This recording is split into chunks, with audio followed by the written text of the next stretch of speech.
some people have green thumbs. Plants just seem to grow for them. Over the years, various scientists have investigated this green thumb phenomenon and come up with some interesting results. One of the first was Indian physicist Sir Jagadish Chandra Bose back at the turn of the century. He figured plants suffer severe shock when they're transplanted, and that sets back their growth in their new location. He tried some experiments where he anesthetized plants with chloroform. Apparently, the plants went to sleep, just like you and I would, and woke up in their new place. That way, they missed the trauma of being operated on, so to speak. It worked, too. The plants he put to sleep before transplanting took to their new environment immediately and grew just fine. Back in the 70s, some American researchers did a few experiments with polygraphs, or lie detectors as they're more commonly known, on plants. The researchers were trying to see how plants react to people's thoughts. They attached the electrodes from the polygraph to plants in a room, and then had people in an adjacent room draw pieces of paper at random that had specific directions on them. One person's orders might be to go into the plant room and water them. Another might be to go in and talk to the plants, and so forth. For these actions, the polygraph needle was pretty steady. But some of the instructions were to wreak havoc on a plant, like tear it from its pot and throw it on the floor, or rip a leaf or branch off. When a person who had received one of these destructive orders entered the plant room, the needle on the polygraph went wild. The plant that was to be attacked was obviously in a state of high anxiety, and the other plants in the room were too. The researchers concluded there's a little more to plant life than meets the eye. A researcher at Minnesota State University in the early 70s studied how people's mental outlook affects plant growth.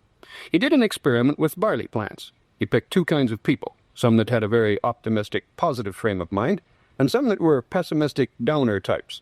He had these people hold watering containers in their hands for a while before the plants were watered.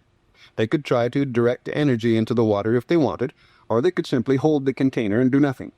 He watered some of the plants with the water from the positive people's containers, some with neutral water that neither group had held, and some with the water from the negative people's containers.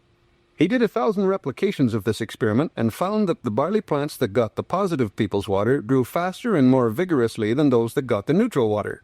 And the neutral plants grew faster than the ones that got the negative people's water. But if you think that's far out, the Findhorn garden story will really spook you.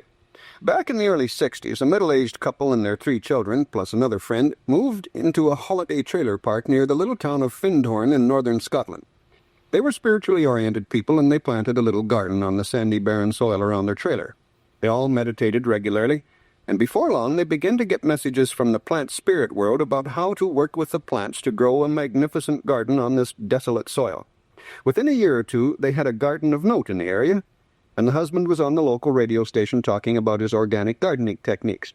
He didn't mention the spirit stuff because he was afraid the listeners would think he was crazy. Before long, an expert on organic gardening visited the place and realized there was more than hard work and organic methods being used here.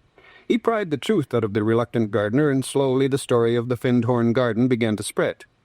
Besides getting advice from the plant spirits, these people also began to communicate with the elementals, or what we think of as elves and fairies and other little creatures. Apparently, they tend the plants.